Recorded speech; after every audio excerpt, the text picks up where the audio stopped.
Hello viewers, welcome back to Tarun films. Australia మాజీ fast bowler Brett Lee గురించి పెద్దగా పరిచయం చేయాల్సిన అవసరం లేదు. ఒకప్పుడు తన పేస్ బౌలింగ్ తో ప్రపంచం మేటి బ్యాట్స్మెన్లను కూడా వణికించాడు. 140 కిలోమీటర్లకు పైగా వచ్చే బ్రెట్లీ బంతులను ఎదుర్కొనేందుకు Sachin, Ganguly, Jayasuriya, Sangakkara, Gayle, Fleming, Pietersen, Inzamam, de Villiers లాంటి వారు కూడా తడబడేవారు. అయితే ఆస్ట్రేలియాకు చెందిన ఓ 6 ఏళ్ల పాప మాత్రం భారీ షాట్లు ఆడి అలరించింది.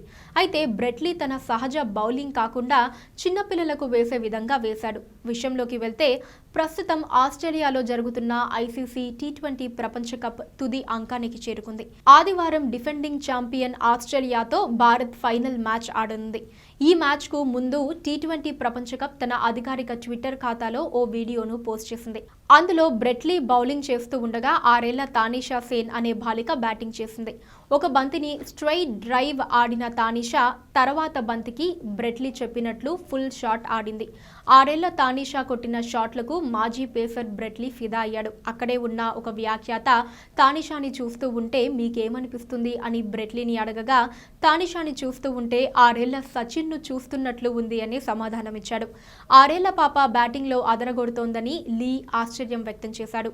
తానిషా ఆసీస్ తరపున ఆడకపోవడానికి గల కారణాలేవి తనకు కనిపించడం లేదన్నాడు. అదే వ్యాఖ్యాత తానిషాని నీ ఫేవరెట్ షాట్ ఏంటని అడిగితే కవర్ డ్రైవ్లు ఆడటం అంటే ఇష్టమని టక్కున చెప్పింది. ఇక భారత స్టార్ మహిళా ఓపెనర్ స్మృతి మందాన తన ఫేవరెట్ క్రికెటర్ అని పేర్కొంది. ప్రస్తుతం తానిషా బ్యాటింగ్ కు సంబంధించిన వీడియో సోషల్ మీడియాలో చక్కర్లు కొడుతోంది. వీడియో చూసిన ఫ్యాన్స్ ఆ చిన్నారిని పొగడ్తలతో ముంచెత్తుతున్నారు. బ్రెట్లీ బౌలింగ్ నే సునాయాసంగా ఆడుతున్నావంటూ కామెంట్లు చేస్తున్నారు. సో చూసారు కదా వ్యూవర్స్, ఇలాంటి మరిన్ని విషయాల గురించి తెలుసుకోవాలి అంటే మా ఛానల్ని తప్పకుండా సబ్స్క్రైబ్ చేసుకోండి.